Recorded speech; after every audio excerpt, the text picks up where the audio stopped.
Vegapunk continues to reveal new details upon details about the Void Century. However, there are several details in this chapter that you may not have noticed, such as some obscure hidden cameos and Easter eggs, the secret meaning of the writings on the Mother Flame tank in Japanese, and the implication of JoyBoy's identity at the end, bringing us once again one step closer towards the identity of the One Piece treasure. So let's break down all the details in this chapter together. On the cover, we are told of the route Yamato should take on the pilgrimage, passing through the regions of Kibi, Kuri, Udon, Hakumai, Ringo, and then back to the flower capital. We've actually never seen that much of Kibi in detail, so hopefully get a slightly better look at this final region of the Wano country this time. Kinemon asks Yamato to help lay to rest Yasuye's sword in his home region of Hakumai, as it is tradition in the Wano country to bury one's swords as their grave markers. In particular, Kinemon is referring to the Enma Shrine, which made a brief appearance during Act 2 when Zoro and Hiyori were running away from the capital after Yasuye's death. The shrine is named after Enma, the god of hell, after which Zoro's sword is also named. Back to the chapter, we are once again shown reactions from characters all across the world. First, we have Marine Headquarters and New Marineford. We see Sakazuki reacting, which, given how distrustful he seems to have grown of the government and the Gorosei over time, it wouldn't be surprising if this broadcast further fuels his distrust in how the Marines serve the Celestial Dragons. He is far from the only familiar face here, however, as not only is Rear Admiral Hina also visible, but also several other faces that we have previously seen around Marine Headquarters, despite not having a name, also make their appearance. There is this burger-faced man who appeared in chapter 957, the one about the Yonko bounties, alongside this sea captain-looking marine, this ponytail marine, and this long-faced marine as well, as all of them are looking at Vegapunk's transmission from the same hall where they listen to Sengoku's speech about the rocks. Next is Mock Town, where, fittingly enough, the pirates mock and laugh at the notion that the world is sinking, due to the town's strong skepticism and mockery of any concept straying too far from what they understand. Interestingly enough, though, there's a familiar mark on the visual Denden Mushi, being the flag of the Don Quixote family. We already know that Doflamingo had influence on Mock Town, with how Bellamy operated in the area for a bit, and how he personally came to visit Mock Town to remind its people of the meaning behind his mark. So it makes sense that his influence spread to Mock Town, and the visual Denden Mushi was likely obtained through his black market dealings in the underworld taking place upon this island. Next is Water 7, where Polly and Peeply Lulu, likely among others, are in disbelief about realizing the truth behind their country. As we talked previously, Water 7 has been long since afflicted by the Aqua Laguna, a high tide that swallowed the island whole every year, inspired by the high tides that also affect its real-life inspiration of Venice in Italy. However, while these were blamed as a high tide, it's evident now that these rising waves were caused by the hole left behind in Ennia's lobby, the impact site of an ancient weapon much like Lelouch that took place 800 years ago, which has led to Water 7 slowly sinking across the centuries. The citizens here seem to start becoming aware of this, as they realize that this is far more than a high tide and something that affects the world at large. Switching to Impel Down, we see Doflamingo reacting to the broadcast, who doesn't appear that surprised at all, likely due to the fact that he was already aware of Imu's identity as he mentioned during Dressrosa. He claims that with just 5 meters of rising sea levels, most of the world's capitals would sink beneath the waves, so they should all try to relocate far higher, likely joking about the fact that the only real safe place now would be at the top of the Red Line, where Marijois is, safe from all of this trouble. Speaking of Impel Down, a lot of people have questioned if a previous sinking of the world may have been how Impel Down was built, as otherwise its gigantic construction seems almost impossible with modern building techniques. To bring this one step further, there's been a very interesting theory that several people brought up, being the idea of what if Impel Down's levels are themed after the Gorosei. The logic is that the first floor is crawling with poisonous spiders, much like Saturn. The second floor has wild beasts such as the basilisk, which highly resemble the Itsumade. The third floor is a scorching desert, where a sandworm would normally prowl. The fourth floor is boiling hot, like the fires of the Fangji. And the fifth floor is freezing cold, like the chill of the underworld brought by the skeleton horse. Furthermore, the 6th floor being erased from history and only existing as a myth could symbolize Imu, the 6th figure among the 5 elders, and how he has been erased from history for his crimes as well. Some of these are a slight stretch, especially the first 2, but it's not completely out of the question that the government could have themed the levels with which they torture their enemies after themselves. Anyway, at the Ryugu Kingdom of Fishman Island, Neptune and Shirahoshi, accompanied by the Minister of the Right and Left and pets Hoe and Megalo, are also concerned because while this would theoretically benefit fishmen, their dream is to live on the surface alongside humans, so of course a flooded world would not help much. We get some other unnamed locations, such as a tropical island where citizens wear veils over their heads, likely the South Blue judging from the weather, as well as an island that has mostly sunk underwater due to the rising sea levels, with citizens attempting to survive on top of their roofs or on boats, much like the one we saw in chapter 1089 after the earthquake. Then we get to see Tonjit at Long Ring Long Land. Another island has been affected by the rising sea tides of the Eniaslavi Hole to the point of being mostly submerged, who is trying to get around the flooding by instead using his stilts to walk on water instead. And then, of course, Kuzan at Hachinosu, still recovering from his wounds from his battle against Garp, as evident by his bandages. And Marijua, you can still spot the ruins from Kume's incursion on the previous day, as Imu silently listens.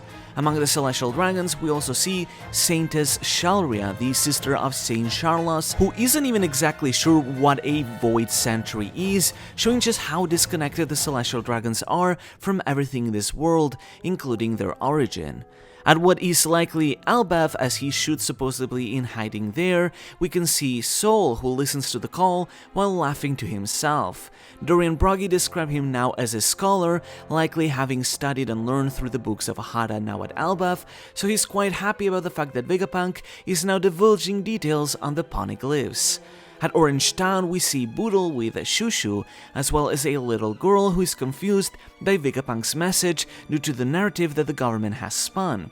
She's getting this from a book that has the writing Sekai on it, which translates to world, likely a government textbook about the origin of the world, with how the 20 kings created the world. You can also spot a pattern of Shushu being printed on the back of the Denden Mushi shell. And finally, we also get to see a reaction from Amazon Lily featuring Marguerite, Cosmos, and Belladonna. For now though, let us focus on the contents of Vegapunk's actual message.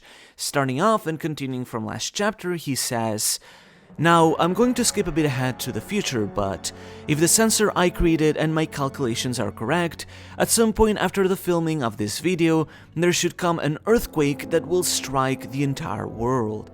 As a result of it, sea levels in several places should rise by about 1 meter, causing many people to be displaced once their islands become uninhabitable. Many beaches across the world will be swallowed up as well." This statement seems to give us some point of reference as to how and when Vegapunk got to predict the rising sea levels. You see, the attack on Lulusia was 6 days ago before the current day, whereas the earthquake itself only happened today, 6 days later. Essentially, it seems the earthquake was a delayed effect. The hole in Lulusia was made 6 days ago, but it took time across those 6 days for the aftershocks to really hit and lead to the sudden earthquake that caused that massive raise in sea levels in just a matter of hours. Vegapunk's dialogue here seems to suggest that this transmission may have been recorded just some few days ago, as he claims that the sensors he built seemed to pick up on vibrations that he believed would lead to this earthquake. If he had some hunch about Imu's existence as well, as he claims that this earthquake was likely not natural, then it would make even more sense that he could connect the dots. This would line up, as Vegapunk claimed at the start of Egghead, through Shaka talking to Dragon, that he felt like he was going to be killed by the government soon. So it makes sense that soon before that, and attempting to flee Egghead, he recorded this message after seeing the vibrations coming from the hole in Lucia, as he felt the need to inform the world about its danger and how he was likely going to die. In fact, Vegapunk is so confident about this prediction that he tells people to listen to him only if it comes to pass, and since it did come to pass, suddenly people all across the world are starting to believe his words, smartly taking advantage of this prediction to prove to the world that he is stating the truth and to not believe the lies of the world government. If this prediction turns out to be incorrect, then please feel free to ignore what I'm about to say. However, if I am in fact correct, then I would like you to listen to what I have to say. I am strongly confident in the fact that this phenomenon was in fact not a natural disaster. I have always wished for peace. However, that is the first of my two sins. I dreamed of eternal energy, but with a firm desire to advance the world towards its future, I flew too close to the sun. Through this speech, we also get to see in person the Mother Flame itself, the power source that alimented the ancient weapon that was used to destroy Leloucha.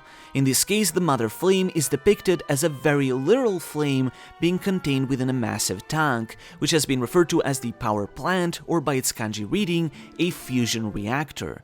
So undying is the flame that it is in fact floating in the middle of water itself, likely boiling it to generate electricity, much like a nuclear reactor.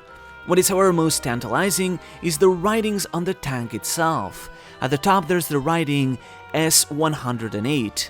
Given how the Seraphim have had a similar nomenclature with S in front of their names, as shark, as snake, etc., this could present a connection between the Mother Flame and the flames of the Seraphim and Lunaria, something that, don't worry, we'll touch very shortly in just a moment. For what it's worth though, 108 is a very symbolic number in Japanese, as it refers to the number of earthly temptations in Buddhism that humans must avoid. You may be familiar with it in One Piece, as seen in Zoro's Buddhist-named attacks, like a 108-pound phoenix. This could perhaps be a reference to S108, representing Vegapunk's temptations going too far, flying too close to the sun, as he puts it, but I could be stretching the meaning here. But also below it is the writing A and Mu. The latter here is likely a pun in Japanese, as and in Japanese is pronounced as to. So this writing when read in Japanese becomes atomu, which is the Japanese reading for atom, atomu. Given how the Mother Flame is essentially a parallel to nuclear or atomic energy, this makes a lot of sense. However, I wonder if there is some deeper meaning to this, as mu is also what Imu used to refer to himself as a first-person pronoun, being a shortening of his name. So, can this really just be a coincidence, or is there a deeper connection here? People have already made connections between Atlantis and Mu, lands that sunk under the water in the past, but it's still hard to say anything in particular without really going off the rails with speculation. However, sticking more with the facts, this finally confirms what has been alluded to all this time, which is the fact that the Mother Flame is a very literal flame, the artificial sun that Lilith spoke of at the start of Egghead, and the theory that most of us have held since then. Lilith claimed that fire is essentially the way to generate electricity, that it always needed continuous resources to burn. So if they were able to create a veritable artificial sun, an undying flame, they could generate infinite energy, which is what they were trying to focus on developing with the Mother Flame. The way that they describe this undying flame seemed to be referring to the flame of the Lunaria, who are seemingly able to generate eternal flames on their back without need for resources, thus each of them having a portable Mother Flame with them at all times. We know that the ancient kingdom had close ties with the God Country, the nation of the Lunaria that existed atop the Red Line before Marie-Joie did, and it's been strongly inferred that the God Country may have been the point of origin for a lot of the technology of the ancient kingdom, given how the Iron Giant returned to Marie-Joie almost as if it were once its home, how the Lunaria came from the heavily advanced civilization of the Moon, and how the Lunaria themselves are essentially augmented angels, likely having attained advanced evolution through their mastery of the bloodline elements as a genetically superior species. And that's not even getting into how next to the God Country should be the Sun Tree Eve, which may even have been the origin of Dell fruits through the bloodline elements. So this whole time, we've postulated the idea that the Lunaria's undying flames on their back help power a lot of their technology without the need of resources, which is likely the dynamic power source Vegapunk was talking about that powered something like the ancient giant. Call me crazy as well, but what if the fires around Egghead burning the ancient giant are even what helped it power up enough to be able to get back up? Vegapunk mentioned that he believes there is an undying energy that bathes the entire world, and at the same time he claims that the source of eternal energy is the sun, or being able to generate an artificial sun at least. So in that regard, it makes sense that the infinite power source Vegapunk was talking about may in fact be the sun itself, and if there was a way to attain solar energy by harvesting the energy of the sun, then there may not even be a need for resources, or quite simply the Mother Flame could just be a replica and embodiment of the fusion that is generated within the sun, this eternal energy that he spoke of, much like how nuclear energy replicates to an extent the fusions that happen within the sun.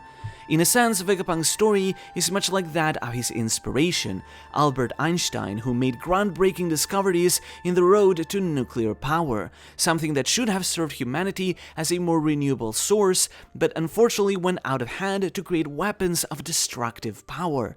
In this case, much the same happened, with Vegapunk recreating the Mother Flame in hopes of giving infinite energy to the world, but at the same time causing Imu to use the Mother Flame to power up the ancient weapon that he possesses, what we've mentioned appears to be Uranus, in order to bring destruction upon the world.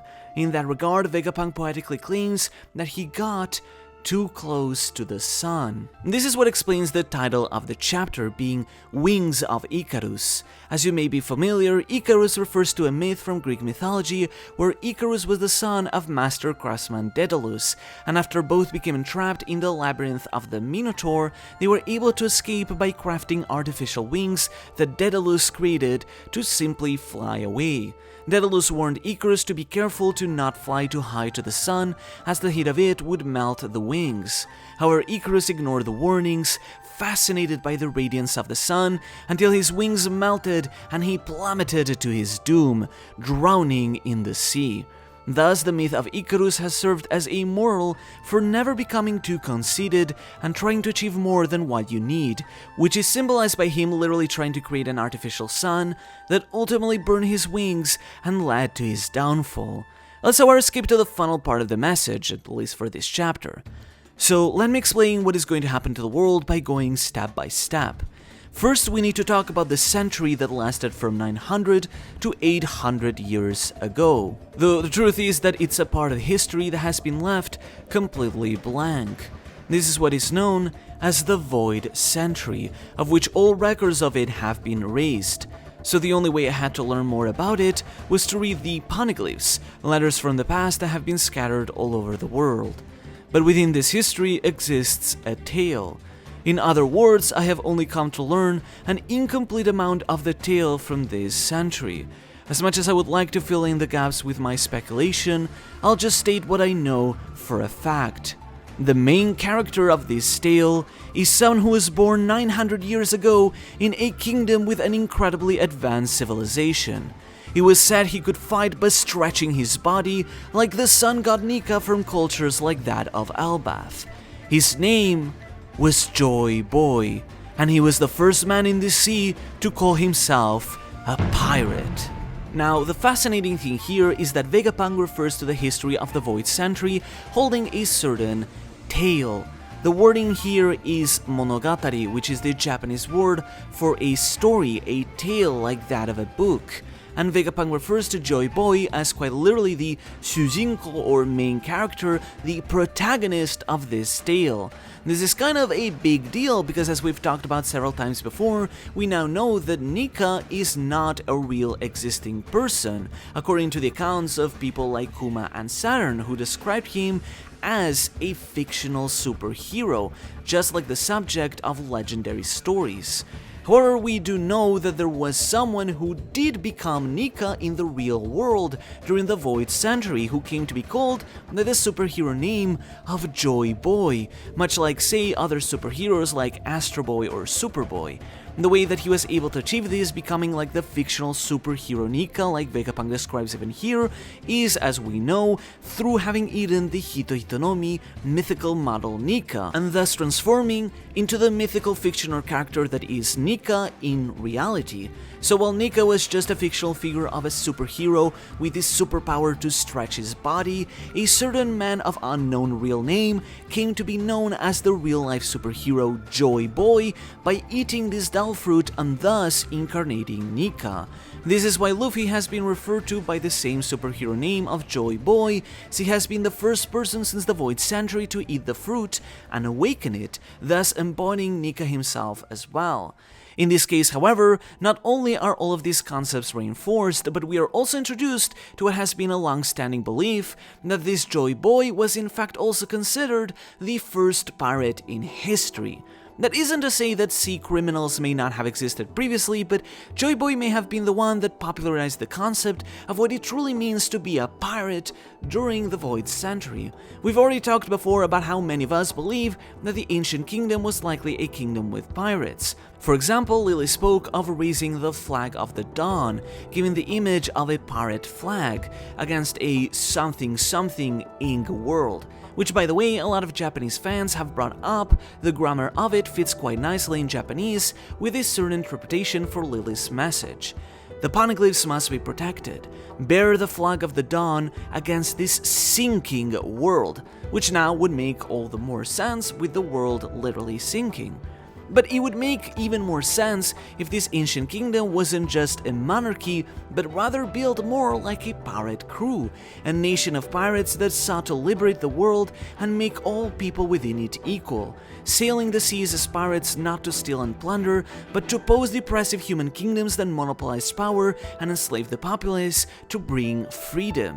So miserable were those suffering during the Void Century that they began to venerate a fictional cartoonish figure like Nika like a god, because they hoped that their lives could experience even just the remote feeling of joy that this fictional story brought them.